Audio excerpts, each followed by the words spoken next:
করতে এমন করবে, বুঝতে পারবে যে তোমরা যে ফেরেশতা তোমাদের চাইতে মর্যাদা সে ওদের উন্নত হতে পারবে, দামি হতে পারবে যখন সে আবাদ করে। এই জন্যই দেখা যায় সবচেয়ে শ্রেষ্ঠ ফেরেশতার চাইতে আমাদের ফেরেশতা উত্তম, শ্রেষ্ঠ মানুষ যে ফেরেশতা উত্তম, ওই স্তর ওই স্তর একজন মানুষের ফেরেশতা থেকে উত্তম। অতএব তারা আবাদ করিয়া তোমাদের চাইতে কি উন্নত হতে পারে। আবার দেখা যায় গুনাহের স্পৃহা থাকার কারণে তারা গুনাহ করতে করতে এমন পর্যায়ে পৌঁছেন যে এমন তারা নিকৃষ্ট মাখলুকাত থেকেও নিকৃষ্ট হতে পারে। বলছেন উলাইকা কাল আনআম বাল হুম আদাল, এরা হলো চতুষ্পদ জন্তুর মতো, বরং এর চেয়ে তারা নিকৃষ্ট। আর সাত এটাও মানব জাতি বুঝে করে, আবার ইবাদতের মজা সেটাকে উপলব্ধি করতে পারে। এখন আল্লাহ পাকের কাছে ক্ষমা প্রার্থী, আল্লাহ পাকের কাছে ক্ষমা প্রার্থী। আমরা আল্লাহ পাকের কাছে মাফ চাই এমন প্রশ্ন কেন করলাম?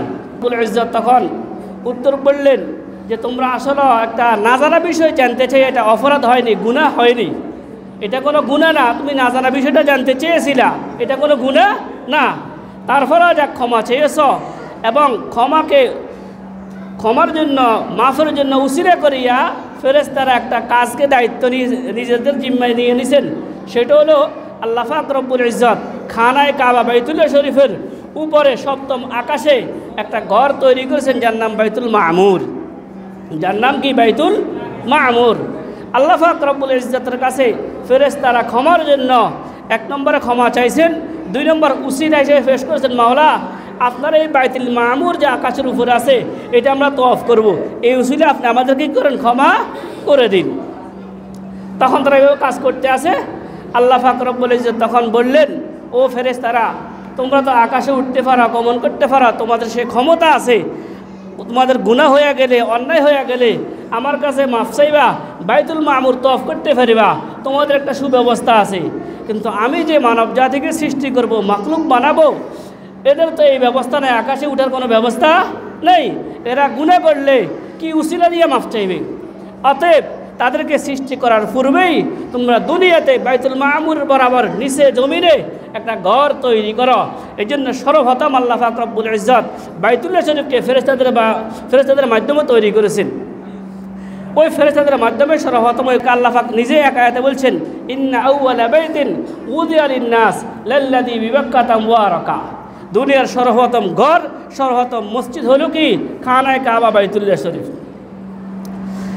এই জন্য কোনো গুনাহগার বান্দা যদি খালেস তওবা করিয়া ইস্তিগফার করিয়া খানায় কাবাকে তওয়াফ করে, হজের মৌসুমে গিয়া হজ পালন করে, বিশিষ্ট আরকানগুলা পালনের মাধ্যমে আল্লাহ পাক রব্বুল আলামিন ওই ব্যক্তিকে এমন করে দেন নিষ্পাপ, যেমন একটা সদ্যজাত বাচ্চা দুনিয়াতে আসে।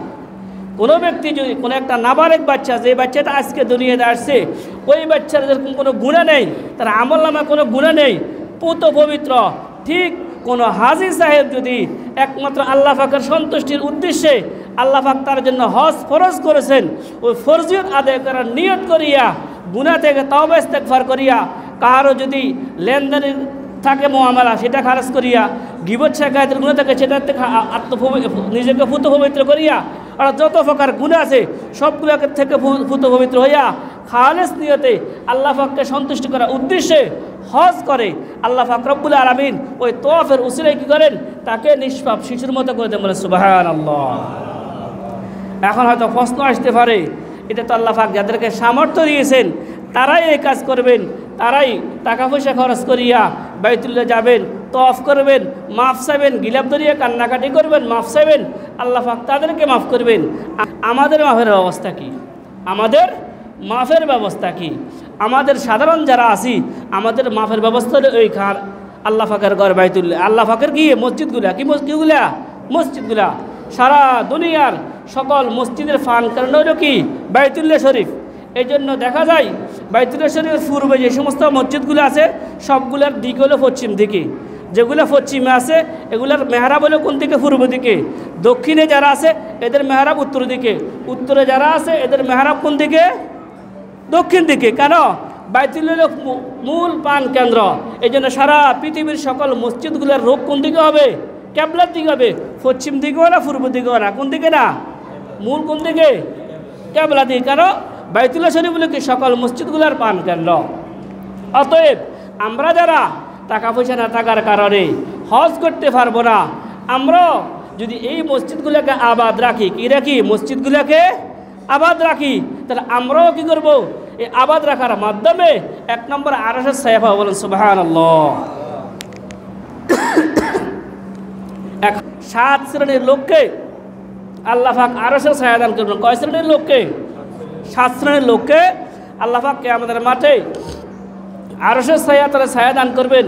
যেই দিন আল্লাহ পাকের আরশের ছায়া ব্যতীত কোনো ছায়ার ব্যবস্থা থাকবে না। তার মধ্যে 1 শ্রেণীর হলো ওয়ারাজুলুন কলবুহু মুআল্লাকুন ফিল মাসাজিদ,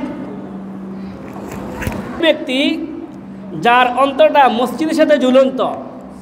মসজিদে ঝুলন্ত মানে আপনি সারাদিন মসজিদে বসে থাকান এই কথা উদ্দেশ্য না, বরংস এর দ্বারা উদ্দেশ্য হলো আমি ফজর নামাজ পড়লাম তো আবার কাজে লেগে গেছি, খেত খামারে লেগে গেছি, আমার খেয়াল হলো কখন আজান দিবে মসজিদে যাব জোহর নামাজ পড়ার জন্য। আবার জোহর শেষ, আসরের ফিকির, কখন আজান হবে মসজিদে যাব। আবার আসর শেষ, কাজে লেগে গেছি, কখন আজান হবে মাগরিব পড়ব। এইভাবে যে দুনিয়ার কাজ করে কিন্তু ফিকির রাখে আমার আজান হলে মসজিদে যেতে হবে, নামাজ পড়তে হবে। আর ওয়াক্ত তার অন্তরে কী রয়েছে? মসজিদ রয়েছে। তো এদের অন্তরগুলো মসজিদের সাথে কি ঝুলন্ত। কথা কি বুঝাচ্ছি? যে সমস্ত ব্যক্তির অন্তর এমন হবে যে 1 ওয়াক্ত নামাজ পড়ার 1 ওয়াক্ত নামাজ শেষ করিয়া আর 1 ওয়াক্ত নামাজের ফিকির থাকে, এদের অন্তরগুলো হলো মসজিদের সাথে ঝুলন্ত। আর এদেরকে কী করবেন আল্লাহ পাক রব্বুল ইজ্জতকে আমাদের মাঠে আরশের ছায়া দান করবেন। সুবহানাল্লাহ। তাহলে আমাদের 1 নম্বর কাজ, এই মসজিদ যেটা বানাইছি, তৈরি করছি, যিনি দান করেছেন, এবং আমরা যারা অল্প হোক, বেশ হোক, সংগ্রাম হোক, ফিকির হোক, চিন্তা হোক, যে যেটা দিয়ে দান করছি, এইটার হক কিসের মাধ্যমে আদায় হবে? 5 ওয়াক্ত নামাজের মাধ্যমে। কিসের মাধ্যমে বলেন? আমি সুন্দর করলাম, নামাজ পড়লাম না, মুসল্লি নাই, এখানে মসজিদ যত সুন্দর হোক আর না হোক, আমার নামাজ যত সুন্দর হবে তত সওয়াব বেশি হবে।